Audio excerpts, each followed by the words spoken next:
আসসালামু আলাইকুম প্রিয় শিক্ষার্থীবৃন্দ, আশা করি তোমরা সকলে ভালো আছো। ইউকে কোচিং সেন্টার কর্তৃক আয়োজিত ইংলিশ সেকেন্ড পেপারের ভয়েস অফ চেঞ্জের আরও একটি ক্লাস নিয়ে আমরা তোমাদের সামনে হাজির হয়েছি।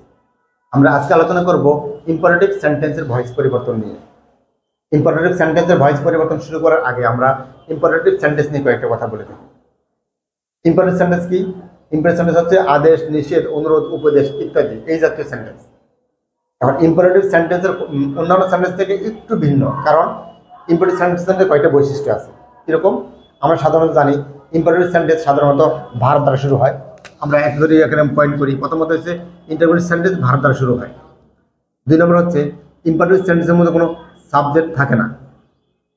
তিন নম্বর হচ্ছে ইম্পারেটিভ সেন্টেন্সে যেহেতু সাবজেক্ট থাকে না আর ভার্ব দ্বারা শুরু হয়, তাহলে সাবজেক্ট ছাড়া তো সেন্টেন্স হয় না, আমরা জানি। তার মানে হচ্ছে ওই সেন্টেন্সের মধ্যে একটা গোপন সাবজেক্ট থাকে ইউ। তার মানে ইন্টারেটিভ সেন্টেন্সে সাবজেক্ট যদি না থাকে তাহলে সেখানে অবশ্যই একটা সাবজেক্ট হবে ইউ, সেটা হাইড থাকে। আর 4 নম্বর হচ্ছে ইম্পারেটিভ সেন্টেন্সে যেহেতু সাবজেক্ট থাকে না, কিন্তু কখনো কখনো ইম্পারেটিভ সেন্টেন্স লেট দ্বারা শুরু হয়। আর যখন ইম্পারেটিভ সেন্টেন্স লেট দ্বারা শুরু হবে, লেটের পরে সাবজেক্ট থাকবে, তার অবজেক্ট বসে, সাবজেক্টের অবজেক্ট বসে। সাধারণত এই জিনিসটা একটু মাথা রাখতে হবে। ইম্পারেটিভ সেন্টেন্স সাধারণত ভার্ব দ্বারা শুরু হয়, আর ইম্পারেটিভ সেন্টেন্স সাধারণত সাবজেক্ট থাকে না। সাবজেক্ট না থাকলে সেখানে সাবজেক্ট কি হবে? ইউ হবে। আর যদি কখনো অন্য সাবজেক্ট থাকে তাহলে লেট দ্বারা শুরু হবে এবং লেটের পরে ওই সাবজেক্টের অবজেক্ট বসবে। তা আরো যদি এটাকে আমরা আরো সিম্পলি বলি, আরো এক কথা যদি বলি, ইম্পারেটিভ সেন্টেন্সের সাবজেক্ট যদি ইউ থাকে তাহলে সেটা ভার্ব দ্বারা শুরু হবে। আর যদি ইউ ছাড়া অন্য আদার সাবজেক্ট হয় তাহলে সেটা লেট দ্বারা শুরু হবে এবং লেটের পরে ওই সাবজেক্টের অবজেক্ট বসাতে হবে। তাহলে চলো আমরা আমরা এটা কয়েকটা পার্ট করে একটু আলাদা করে দেখাবো, যাতে তোমাদের বুঝতে সুবিধা হয়। আমরা ইচ্ছা করে এটাকে একটা গঠন বা একটা রুলস দিয়ে পুরো ভিডিওটা শেষ করতে পারতাম, পুরো ইম্পারেটিভ সেন্টেন্সটা। আমরা সেটা না করে একটু আলাদা করছি, একটু যাতে আমরা কয়েকটা পার্টে দেবো, যাতে তোমাদের প্রত্যেকটা টপিক আলাদা আলাদা থাকে, তোমাদের বুঝতে সুবিধা হয়ে থাকে। আমরা আজকে রেখেছি, দেখো ইম্পারেটিভ সেন্টেন্স অ্যাক্টিভ থাকে, সাধারণত ভার্ব দ্বারা শুরু হয়, ভার্বের প্রেজেন্ট ফর্ম এবং অবজেক্ট থাকে। আর এটাকে যদি আমরা প্যাসিভ করবো, লেট দ্বারা শুরু হবে, অবজেক্ট বসবে, তারপর একটা বি বসবে, পরে বি3 বসবে। এখন খেয়াল করো, আমরা এখানে একটা এক্সাম্পল লিখেছি। দেখো আমরা এখানে মেইন ভার্ব আছে ডু, আর অবজেক্ট আছে সাম। আর এটাকে যদি আমরা ভয়েস করি, তাহলে ভয়েস করলে কি দ্বারা শুরু হবে? লেট দ্বারা শুরু হবে, লেট। এরপরে অবজেক্ট কি আছে এখানে? দা সাম। এরপর কি যোগ করতে হবে আমাদের? বি।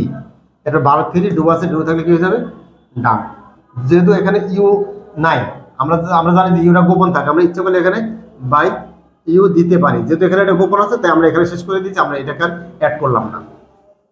এরপর আরো একটা দেখো, আমরা এখানে লিখেছি টেল হচ্ছে ভার্ব, অবজেক্ট হচ্ছে এখানে দেখো দ্য স্টোরি। তাহলে এটাকে যদি আমরা আবার করি, তাহলে আমাদের কি দ্বারা শুরু হবে? লেট দ্বারা।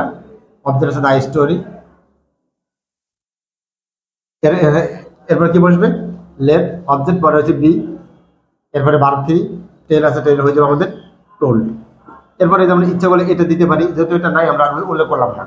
এরপর আরেকটা দেখো, আমরা লিখি চেঞ্জ অফ ভয়েস। এই কথাটা আমাদের অনেক সময় পরীক্ষার মধ্যে ভয়েস পরিবর্তন যদি আলাদা থাকে, লেখা থাকে চেঞ্জ অফ ভয়েস, তার মানে এটা অ্যাক্টিভে থাকে, এটাকেও আমরা প্যাসিভ করব। তাহলে আমরা এটাকে করি, এটাকে যদি আমরা প্যাসিভ করি তাহলে কি হবে? আমাদের প্রথমে বসবে লেট, এরপরে বসবে অবজেক্ট হচ্ছে দা ভয়েস, এরপর হচ্ছে বি, এরপরে চেঞ্জের ভিত্তি হচ্ছে চেঞ্জড। এই তো শেষ, একেবারে সিম্পল। ইম্পারেটিভ সেন্টেন্সে ভয়েস পরিবর্তন একেবারে সিম্পল। আমরা এটাকে আবার এই সেন্টেন্সটাকে আমরা একটা ফরম্যাটে রাখার চেষ্টা করেছি, বাকিগুলো আমরা আরেকটা পরে দেখাচ্ছি, তাহলে তোমাদের যাতে কোনো কনফিউশন না হয় সেজন্য আমরা এটাকে আলাদা করে নিয়েছি। তাহলে আমাদেরকে এই ফর্মুলা যখন আমরা করবো, আমাদের জন্য ভয়েস চেঞ্জটা অনেক সহজ হয়ে যাবে। আশা করি তোমরা বুঝতে পেরেছো সকালে। আর সকালে হচ্ছে বাসায় এগুলো বেশি করে অবশ্যই প্র্যাকটিস করবে। আমরা আজকে এই পর্যন্ত, ভালো থাকো। আরেকটা পর্ব নিয়ে আমরা আগামী ক্লাসে আসবো ইনশাল্লাহ।